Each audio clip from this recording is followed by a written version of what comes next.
How do you feed a family of 2 or 3 people with no money? We're trying to make sure that our neighbors, they are not sleeping with hunger. I wish government could do such things to other people who cannot manage.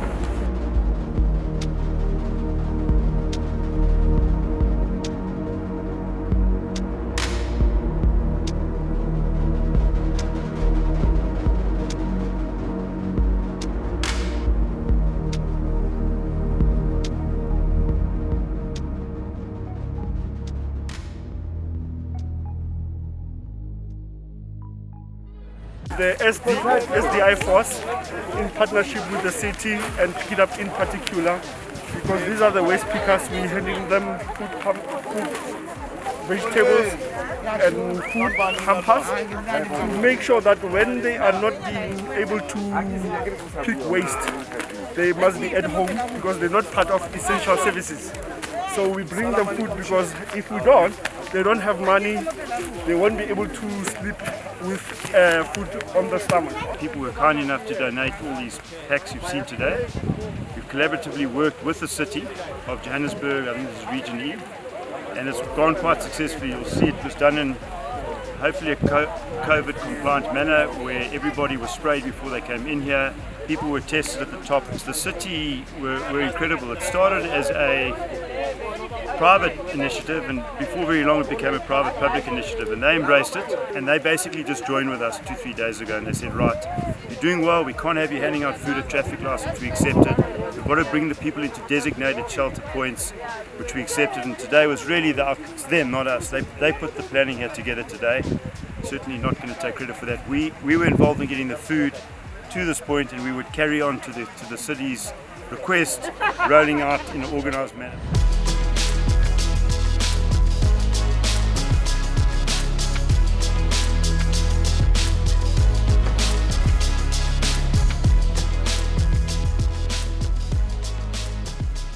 We've identified there's a lot of homes, people who don't have the income, who don't know where the next money is going to come from, not just today but for the next few weeks. With the lockdown being announced, we're trying to ensure that we have more funds coming in, that we can assist as many people as possible. One of the biggest challenges is the numbers. So obviously you can see behind, if it was a normal situation where we'd be packing, we would normally have 50 to 100 volunteers. So a challenge is we're limited with numbers that are here. A second challenge is obviously the funds that are coming in. We know that economically people are struggling. For people to necessarily give funds at this stage is going to be a challenge on its own. So we rely completely on donations. As you can see, everybody's wearing masks, we've got gloves. Most of us are wearing the full suits when we go out. What we are doing with the distributions specifically is we're using centers as a core area or key area for distribution. So we're not physically distributing directly to any people. The whole idea there is to obviously avoid any more contact. We try as much as possible to avoid people queuing, being close to each other, being in a situation where we can spread this disease. And also what we're doing is when our guys going out, we have to be fully clothed. We're changing our suits every day. We're changing the gloves on a regular basis, and we're changing masks on a daily basis as well. Alhamdulillahi Rabbil Alameen, Ar-Rahman Ar-Rahim, Maliki Yawmiddin. So before we start, we'll tell you where you guys are going to stand. Make sure you keep those spaces between everybody. Right? These are elderly people, we have to be very cautious. We don't know if any of us are carrying or if they are carrying it, and we could take anything. So we have to be very, very careful.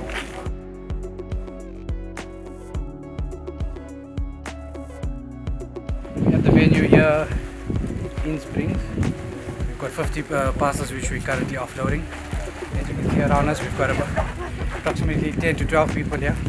The plan is once we've offloaded, we'll give 10 people, call in another 10 at a time. I run a daycare center. So in my daycare center, most of them, their kids come here. So I thought, let me look after those kids that I was already looking after. We're trying to make sure that our neighbors, they are not sleeping with hunger. So hence we contacted Islamic Relief in order to help our people to have something. So mainly it's our old ladies, so that they can be able to have something. So one thing is that we try to make the spacing of the social distancing We've sanitized the ladies, and we've also given them masks so that nobody infects the other person. We as grannies, we only get salaries once, and then we cannot get a hold of things, and we are staying with the grandchildren at the home, so we cannot go anywhere, so we cannot provide the kids with everything. Moreover, we've got the grannies who stays with the parents who have passed on. We don't have this thing, you see. So if we've got toothpaste and something to eat, then we know we're gonna sleep nicely. On this soaps and this, it's gonna last me about 2 weeks. Yeah, right.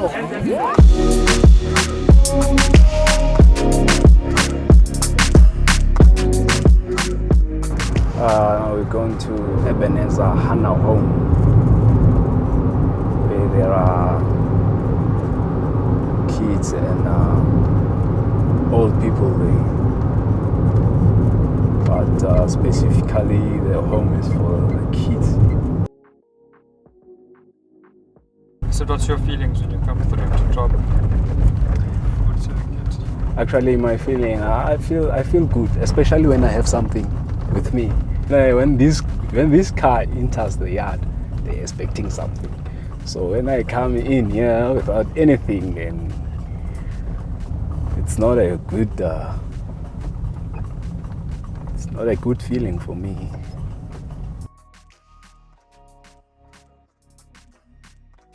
At Ebenezer, Hannah Home. Here are the kids. Here are my kids. Say hello.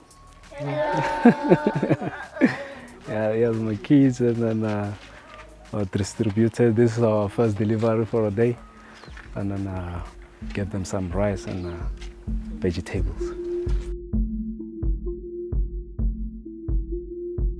You're afraid of catching COVID when you go into these areas?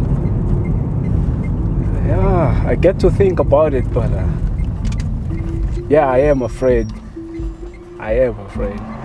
But those children, they don't even have masks and sanitizers and hand gloves there.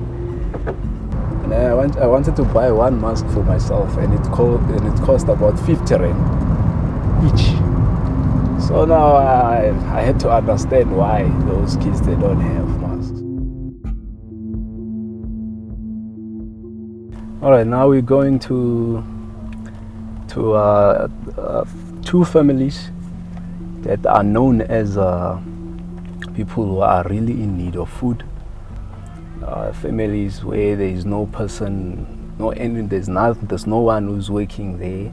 So we're going to assess their households and check the situation there, and then we will leave them some rice and something to eat for a few days or a few weeks. Okay.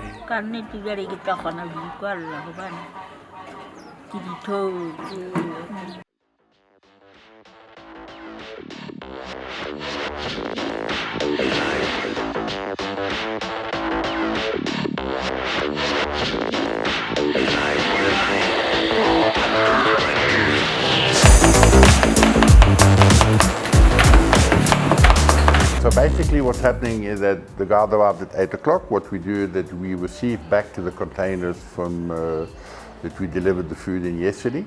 So they get re-cleaned and re-sanitized before we bring them back into the building. We're doing vegetarian dishes today with some rice. And then everything should be ready by 10 or 10:30 this morning. Then the organization that we're helping today, they will come at about 10:30, 11 o'clock, and we will then pack into our white bins again. The recipients don't even come into the restaurant. So we've got a lobby in the front, I'm sure that you've seen, and that's where the food is taken from the kitchen into the lobby. And when the recipients arrive, it goes from the lobby into the vehicle.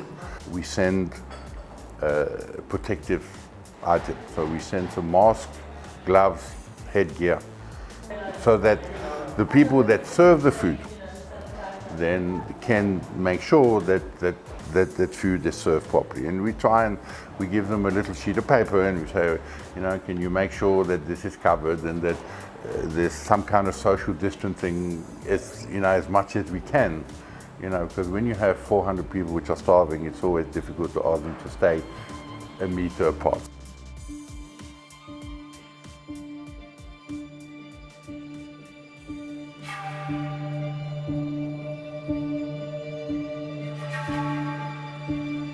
The bigger message is to the corporates out there. Help these guys get back into work. And in this COVID environment, they could be repurposed. We're looking at kitting them all out with hazmat suits, those spraying things you see in places like China. These could be the heroes that actually start spraying the taxi ranks in your places of work. Most of us here, I can say, come from fortunate homes or fortunate backgrounds where we don't have to stress. We know for the next 2-3 months we're going to be okay for food. And here you're going to people who work on weekly wages. They don't know where the next loaf of bread is going to come from, where the next tin of beans is going to come from. To the public, it's really, we need your help. We really do need your help. Let's say if, for instance, this lockdown takes maybe about 3 months or so. So it's a question of how are we going to do? Are we still going to get help from the whole of Africa or from the whole of the world? I don't know. We just pray and hope. The South African people can rally together when needed. Here we are. That's when we need you.